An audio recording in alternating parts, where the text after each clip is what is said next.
오늘 우리에게 주신 하나님의 말씀은 사무엘상 17장 55절부터 18장 5절까지입니다. 제가 봉독하겠습니다. 사울은 다윗이 블레셋 사람을 향하여 나아감을 보고 군사령관 아브넬에게 묻되, 아브넬아, 이 소년이 누구의 아들이냐?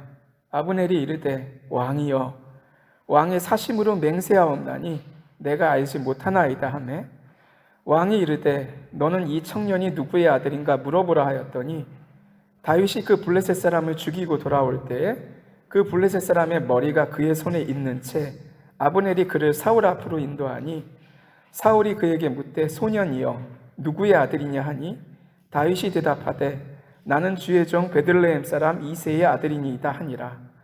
다윗이 사울에게 말하기를 마침에 요나단의 마음이 다윗의 마음과 하나가 되어 요나단이 그를 자기 생명같이 사랑하니라. 그날에 사울은 다윗을 머무르게 하고 그 아버지의 집으로 다시 돌아가기를 허락하지 아니하였고, 요나단은 다윗을 자기 생명같이 사랑하여 더불어 언약을 맺었으며, 요나단이 자기가 입었던 겉옷을 벗어 다윗에게 주었고 자기의 군복과 칼과 활과 띠도 그리하였더라. 다윗은 사울이 보내는 곳마다 가서 지혜롭게 행하며 사울이 그를 군대의 장으로 삼았더니 온 백성이 합당히 여겼고 사울의 신하들도 합당히 여겼더라. 아멘. 오늘 굉장히 무더운데 주의 전에 잊지 않고 나오신 여러분을 주의 이름으로 축원합니다. 하나님께서 이 더위보다 뜨거운 열기로 성령의 충만함으로 여러분들에게 갚아주실 줄을 믿습니다. 오늘 본문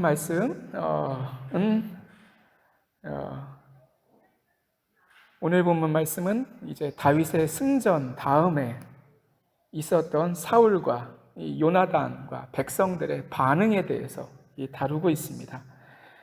기름 부음 받은 다윗의 첫 번째 사역은 사울 왕의 치료였지요. 두 번째 사역은 전쟁입니다. 둘 다 하나님의 영 없이는 할 수가 없는 일이지요.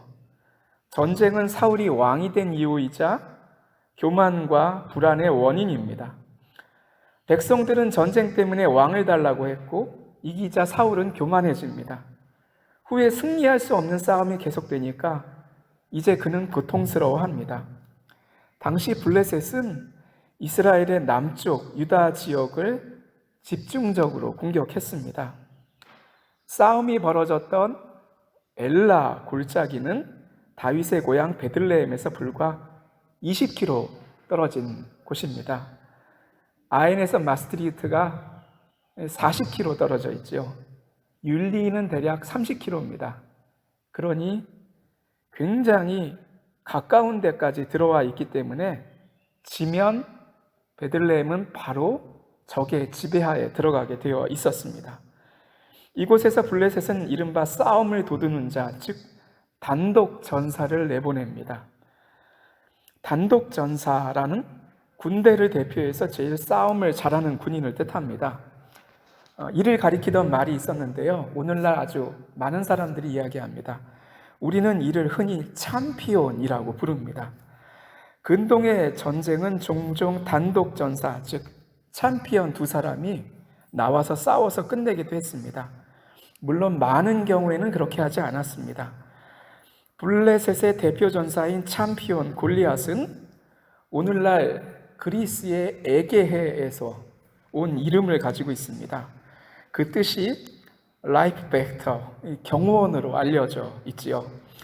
어려서부터 군인으로 키워진 사람의 키가 6규빗 한 뼘, 즉 3m입니다. 그 그리스어 성경 번역에는 4규빗 2m라고 나와 있습니다. 어느 쪽이 맞는지는 정확하지가 않습니다. 어린 갑, 즉 물고기 비늘 모양의 판처 갑옷을 입고 있었는데 이는 당시 왕들에게 유행했던 갑옷입니다. 그 고대 이집트 왕이 입었던 이 어린 갑, 실제로 발굴이 됐는데 무게를 재보니까 57kg였다고 합니다. 그러니까 성경에 나와 있는 것 그대로입니다. 그걸 입고 또 반달 모양의 칼인 언월도를 가졌고 6.7kg짜리 창을 들고 있습니다. 대단하고 어마어마합니다. 그가 앞에 나와가지고 이스라엘을 향해서 소리를 지릅니다. 너희가 어찌하여 항우를 벌였느냐? 너희는 한 사람을 택하여 내게로 데려오라. 이게 무슨 말입니까? 전면전 다 함께 싸우면 희생이 많으니까 1대1 전투 한 사람씩 나와서 싸우자는 얘기입니다. 그러면서 나는 블레셋 사람이 아니며 너희는 사울의 신복이 아니냐라고 소리를 지릅니다. 이는 굉장히 수치스러운 말입니다. 왜냐하면 나는 자유인이다. 그런데 내가 원해서 전쟁터에 나왔다. 그런데 너희는 사울의 종이다. 즉 전쟁에 억지로 끌려 나온 사람들이란 뜻입니다. 이 말이 맞기는 맞았던 것 같습니다. 사울 왕은 두려워서 백성 뒤에 숨었지요. 그러니 백성들이 얼마나 불안했겠습니까? 그런데 이상하게도 요나단조차 보이지를 않습니다. 왜 그랬을까요? 이는 조금 뒤에 살펴보기로 하겠습니다. 이때에 바로 다윗이 나타납니다.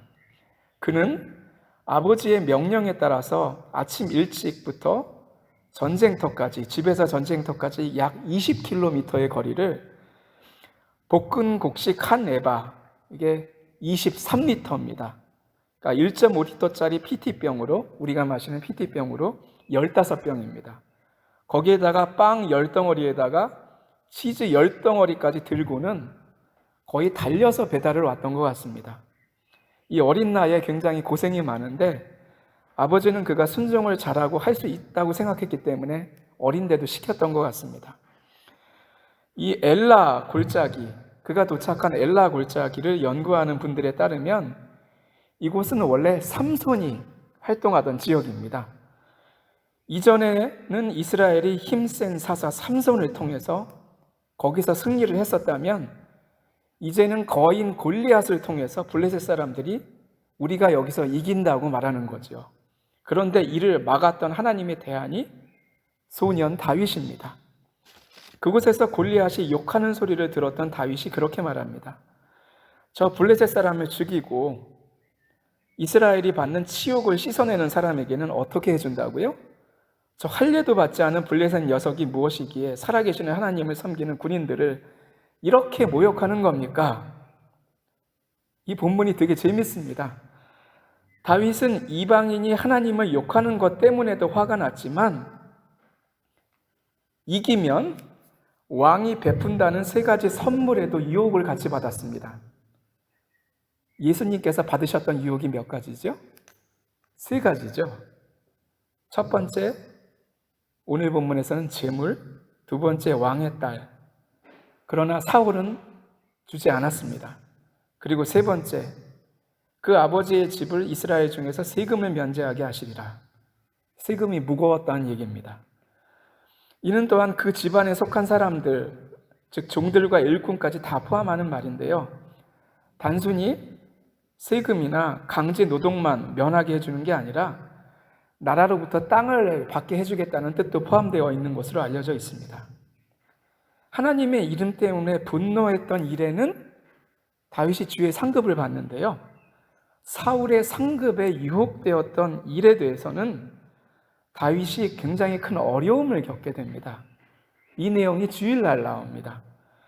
다윗은 사울 왕에게 불려나갔고 하나님께서 자신을 사자와 곰의 발톱에서 구원해 주신 것처럼 하나님께서 블레셋 사람의 손에서 구원해 주실 것이다 라고 고백을 합니다. 이는 그의 아주 일터에서의 작았던 구원 경험이 점점 더 크게 확대되는 걸 뜻합니다. 저희에게도 이것은 필요합니다. 작은 교회, 작은 목회자, 작은 성도들에게 필요한 건 무엇일까요? 우리는 이를 잘 파악해야 될 것 같습니다. 우리에게 하나님이 가라고 하시는 길은 다른 교회의 길과는 조금 다릅니다. 다윗은 자신이 막내이자 목자로서 이 짐승들을 위해서 헌신했던 게 이렇게 전쟁까지 이어질 줄은 몰랐을 겁니다. 우리의 작은 헌신도 어디로 이어질지는 아무도 모릅니다. 중요한 건 작은 일 가운데서의 구원의 경험입니다. 의무감에서, 플리트에서 자기 노력으로 버티는 게 아니라 하나님께서 일하시는 걸 경험하는 게 참 중요합니다. 하나님은 이 공포의 전쟁터 한가운데서, 다윗은 이 공포의 전쟁터 한가운데서 하나님의 영이 자기 일터에서 하고 똑같이 함께 계신다는 경험을 합니다. 그리고 승리하죠. 생각해 보셔요. 조그만한 소년이 골리앗의 목을 잘라가지고 그 머리를 이렇게 들고는 병사들을 지나쳐가지고 사울 왕 앞으로 이렇게 나오는 일을 생각해 봅시다. 어떤 영화를 보다가 사람 목을 치고 그렇게 들고 가는 장면을 한번 본 적이 있었거든요. 끔찍했어요. 아마 모든 사람들한테 경악스러울 겁니다. 도대체 무슨 일이 일어났는가? 여기에 골리앗이 썼다고 하는 그 거대한 칼까지 든 채 말입니다. 정말 무섭지요. 이 큰 염려를 놓게 되었던 사울 왕이 군대 장관을 통해 가지고 다윗이 어느 가문, 어느 파밀리에 속했는지를 물어보게 합니다. 그런데 아무도 모릅니다. 이건 자연스러운 일입니다. 사울은 늘 눈에 보이게 힘센 사람과 용감한 사람들을 모으는데 모든 관심이 쏠려 있었습니다. 이 블레셋과의 전쟁이 점점 심해졌기 때문입니다.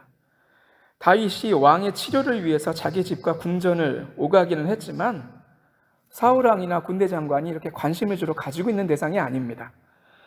더욱이 전쟁 때 이 2세의 세 아들이 나오지 않습니까? 나머지 아들들은 아직 연령이 안 된 겁니다. 근데 다윗은 막내예요, 거기다가. 그러니까 너무 어려서 전쟁터에 나올 수도 없었기 때문입니다. 그런데 그런 다윗이 골리앗을 죽였으니까 더 놀랐을 겁니다. 이 다음 본문에서 요나단이 다시 등장합니다. 처음 다윗이 사울에게 말하기를 마침에 요나단의 마음이 다윗의 마음과 하나가 되어 요나단이 그를 자기 생명같이 사랑하니라. 이 처음 블레셋과의 전투에서 아버지 사울왕 몰래 행동하면서 하나님의 뜻을 알아보고 적진 가운데 용감히 돌진했던 요나단의 모습이 갑자기 이 전쟁에서는 사라졌습니다. 그는 이 전투 내내 뭘 하고 있었을까요? 단지 페아무퉁 추측할 수 있을 뿐인데요. 첫 번째, 사울왕이 더 이상 몰래 행동하지 못하게 했을 수 있고, 또는 지난 전쟁에서 있었던 그 아버지하고의 부딪힌 게 너무 힘들었을 수도 있습니다. 또는 하나님께 여쭤봤는데 너는 이번에는 빠져 있어라, 그렇게 응답받았을 수도 있습니다. 이렇게 저렇게 생각해 보아도 결론은 분명하게 나옵니다. 요나단은 변한 게 아닙니다. 그는 이 할례받지 못한 사람들과의 싸움에 하나님께서 분명하게 함께 하시기를 원했습니다. 그게 꼭 자기가 아니어도 상관없었던 겁니다. 하나님의 전쟁이란 하나님의 영을 받은 사람이 가장 앞에 서야 되는데 자기 가족이 그렇지 못하게 되었기 때문입니다. 여기서 조심스럽게 이야기를 꺼냅니다만, 하나님께 사울왕이 버림받고 요나단은 자신이 이스라엘의 왕위를 잇는 자가 될 수 없다고 생각하는 이유에는 저희가 상상하지 못하는 게 들어 있습니다. 아버지 사울이 바알 숭배자가 되어가고 있었습니다. 사무엘상 14장 19절에 나오는 요나단의 동생 리스위를 사무엘하 2장에서는 이스보셋이라고 읽습니다. 이스보셋과 리스위는 같은 사람입니다. 길보아산 전투에서 사울과 그의 아들들이 거의 다 죽었을 때 혼자 살아남아가지고 다윗과 대립하는 왕이 되지요. 그런데 이 이스보셋 이름의 뜻이 수치의 사람, 부끄러움의 사람입니다. 사울이 아들의 이름을 그렇게 지었을 리가 없지 않습니까? 그런데 그의 원래 이름이 역대상 8장 33절에 드러납니다. 그의 진짜 이름은 이스바알, 에스바알입니다. 즉 바알의 남자입니다. 바알은 분명히 사무엘이 가장 미워하던 가나안의 우상입니다. 많은 사람들은 사무엘서의 저자가 이스라엘의 초대왕 사울이 점점 더 우상숭배자가 되어갔다는 것이 너무 부끄러워서 살짝 그 이름을 가리웠다고 생각하고 있습니다. 이미 사사기에서 우리는 기드온이 하나님의 뜻에 따라서 바알의 우상을 찍어버렸기 때문에 사람들이 그를 가리켜 여룻바알, 바알과 맞서는 자라고 불렀던 사실을 알고 있습니다. 수치스럽지만 사울이 바알을 숭배하고 자기 아들을 드렸다는 게 참 슬픈 일인데, 이건 사울의 딸이자 다윗의 아내가 되는 미갈에게서도 드러납니다.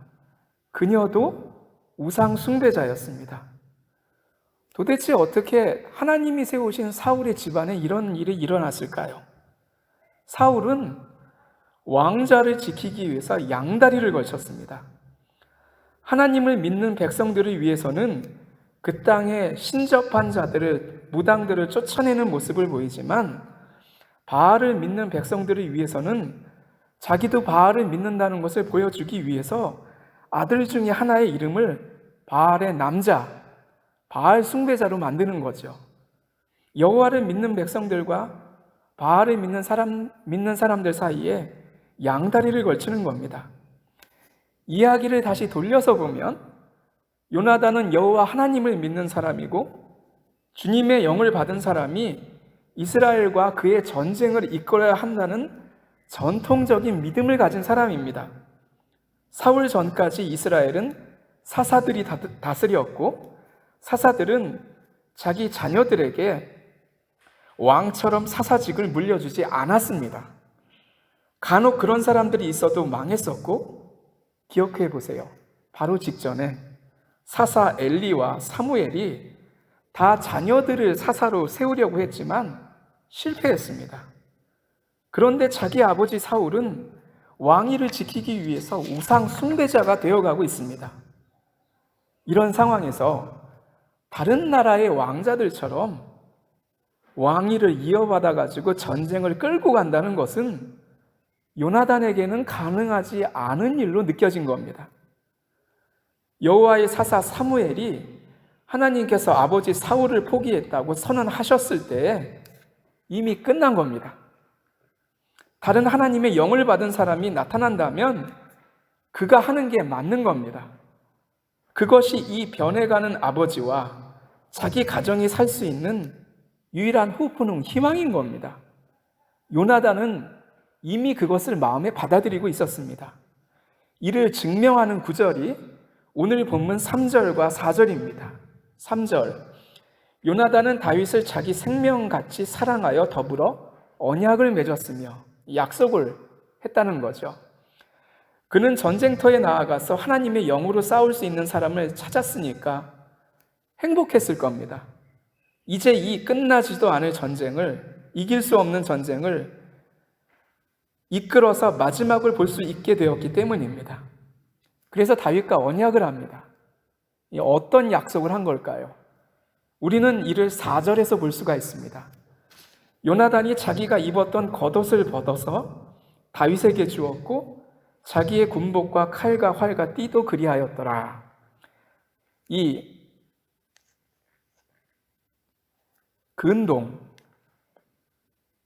근동에서 왕자가 자기가 입고 있던 겉옷, 군복, 칼, 활과 띠를 어떤 사람에게 주는 것은 왕이 계승권을 그에게 넘겨준다는 뜻으로 받아들여졌습니다. 그런데 생각해 보면요, 이는 사울도 자기 모르게 했던 겁니다. 다윗이 골리앗하고 싸우러 나간다니까 어떻게 합니까? 미안하고 치근해가지고 내 갑옷, 내 무기 가져가라고 그랬죠. 이도 옛날에는 자기 왕위를 그에게 넘긴다는 뜻이었습니다. 사울은 잘 모르고 했을 거고요. 요나단은 다 알면서도 진심으로 했을 겁니다. 그렇게 요나단은 오늘 본문에서 기뻐합니다. 이 본문에서 여러분과 제가 몇 가지만 나누고자 합니다. 첫 번째, 자신의 겉옷을 내어준 요나단의 모습입니다. 이제 다음 주, 그 다음 주 본문에 나오지만 요나단은 그 승리가 너무 기뻐가지고 갑자기 흥분해가지고 모든 걸 내준 게 아닙니다. 그리고 나중에 후회한 게 아닙니다. 그는 그렇지 않습니다. 정말로 다윗이 하나님의 영을 받았기 때문에 넘겼습니다. 예수님께서 나귀를 타고 예루살렘에 입성하실 때에도 자기 겉옷을 깔면서 환호했던 백성들이 있었습니다. 그런데 주님께서는 그들을 기뻐하지 않으셨습니다. 며칠 후에 이들이 자기에게 돌을 던질 것이기 때문입니다. 지금 모습은 흥분해가지고 자기들의 전권을 예수님께 맡기는 것 같지만 그건 잠시의 흥분이고, 남들이 다른 이유로 주님을 모함하면 그들은 오해하고 돌을 던지며 욕할 것을 알고 계셨기 때문입니다. 그런데 그런 모습의 그리스도인들이 참 많습니다. 자기가 전혀 모르고 있다가 나중에 알기도 합니다. 제가 아는 한 정말 매력적이고 예쁜 여자 집사님이 계셨어요. 하도 성실하게 아동부를 잘 감당하셔가지고 제가 누구나 다 칭찬을 많이 했죠. 그런데 나중에 그분한테 아주 슬픈 사연이 있음을 알게 되었습니다. 한참 예뻤던 청년 시절에 한 남자 전도사님과 사귀게 된 거예요. 이 남자가 정말 좋았는데 전도사님인 건 싫어서 나와 결혼하려면 평범한 그리스도인이 되어주셔요. 그렇게 이야기를 했답니다. 근데 그분께서 고민하시다가 이를 받아들이신 거예요. 그래서 신학 공부를 그만두시고 다른 일을 시작하셨는데 결혼하기 전에 교통사고로 돌아가셨습니다. 이게 우연일까요? 필연일까요? 자기의 아름다움을 가지고 하나님의 길을 가는 사람을 살짝 돌아서게 해도 계속 예수님만 믿으면 괜찮다고 생각했던 게 실수였던 겁니다. 자기가 사탄이 될 수도 있다는 걸 너무 늦게 깨달은 겁니다. 그 여자 집사님의 마음 깊은 곳에 그 애통함이 그대로 남아있는 거죠. 사랑하는 여러분, 그리스도인이란 정말 자신의 겉옷과 갑옷을 주님께 드리는 사람입니다. 주님은 나의 왕이십니다. 그런데 우리는 이를 쉽게 잊어버립니다. 그리고 어느 순간인가 자기가 다시 자신의 왕위에 올라가서 나의 감정, 생각을 의지하고 주님을 핍박하기도 합니다. 그리고 나중에 이를 너무 늦게 알고 후회하기도 합니다. 여러분, 요나단을 기억합시다. 그는 하나님의 영을 받은 자에게 정말로 자기의 모든 걸 내줍니다. 후회하지 않습니다. 사실은 다윗에게 준 게 아니라 하나님의 영께, 하나님께 드린 겁니다. 우리는 그리스도인입니다. 여러분과 제가 그렇게 나아갈 줄을 믿습니다. 두 번째, 그럼에도 불구하고 요나단은 다윗에게 모든 것을 넘기지는 못했습니다. 이제 후에 나옵니다만 그는 여전히 아버지 사울왕 곁에 머물러 있습니다. 거기에 하나님의 영이 없는데도 말입니다. 하나님의 영이 머물고 있는 다윗을 쫓아가지는 못합니다. 그리고 길보아산 전투에서 아버지와 다른 형제들과 함께 죽습니다. 이것이 문제인가? 예수님의 말씀을 기억해 봅시다. 누구든지 하늘에 계신 내 아버지의 뜻대로 하는 자가 내 형제요 자매요 어머니이니라 하시더라. 마태복음 12장 50절 말씀. 또 내 이름을 위하여 집이나 형제나 자매나 부모나 자식이나 전토를 벌인 자마다 여러 배를 받고 또 영생을 상속하리라. 마태복음 19장 29절 말씀. 예수님을 모두 믿는 집에서 사는 사람들은 사실은 이 말의 뜻을 잘 모릅니다. 홀로 믿는 사람들은 이 말의 뜻이 무엇인지를 아주 처절히 알죠. 허나 요나단은 버릴 수가 없었습니다. 그래서 아버지와 함께하고 아버지와 같이 죽습니다. 예전에 신학교 들어갔을 때가 기억이 납니다. 저는 하기 싫었지만 하나님의 음성을 듣고 들어갔습니다. 제 가족은 반대하지 않았고 오히려 좋아했죠. 그런데 들어가서 보니까 많은 동기들은 믿지 않는 가정에서 혼자 예수 믿고 주의 종이 되겠다고 서원하면서 들어왔는데 이 다른 가족들의 반대가 보통이 아닌 거예요. 어떤 형은 아버지가 돌아가시면서 마지막 유언으로 손붙잡고 남기신 게 너 신학교 나와. 그러고 돌아가셨어요. 그러니까 이 형이 펑펑 울다가 자퇴를 했어요. 그런 동기들이 꽤 있었어요.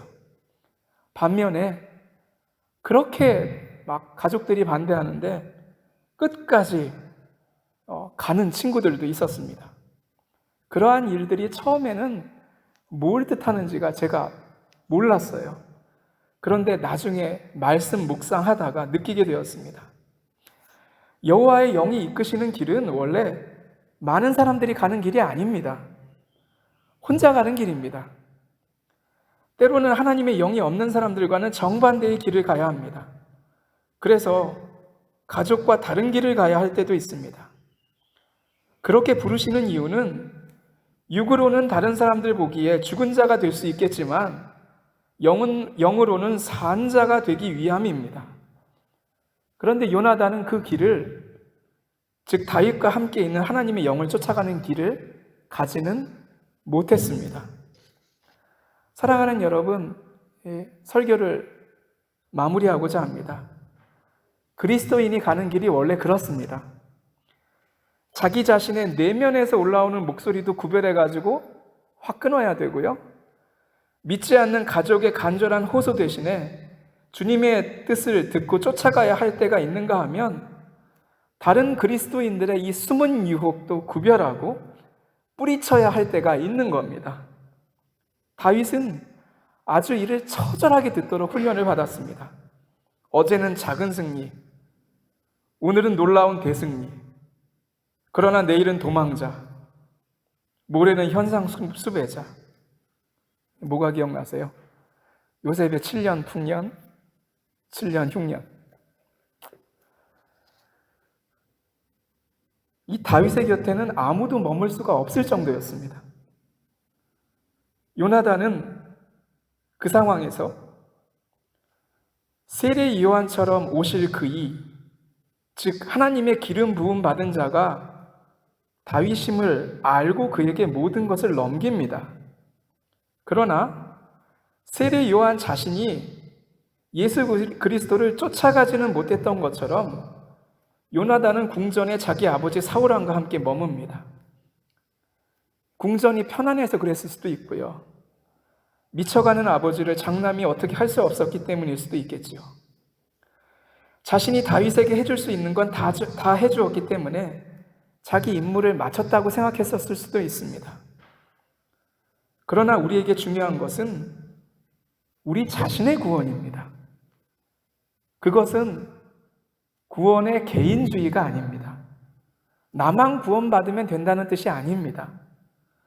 이보다는 내가 주님과 함께 있지 못하면, 그분의 영을 받지 못하면 남도 가족도 구원할 수 없다는 뜻입니다. 내가 구원받아야 남도 구원할 수 있습니다. 여러분과 저에게 하나님과 함께 있음이 먼저 분명하기를 원합니다. 그 다음 길은 하나님께서 다윗이 어려움 중에도 그의 가족을 구원하게 하셨던 것처럼 다윗은 가족 잃어버리지 않아요. 구원하셨던 것처럼 우리에게도 그러한 길을 주실 줄을 믿습니다. 이 또한 앞으로 묵상 본문에 계속 나옵니다. 이를 믿으며 나아가는 여러분과 제가 되기를 주의 이름으로 축원합니다.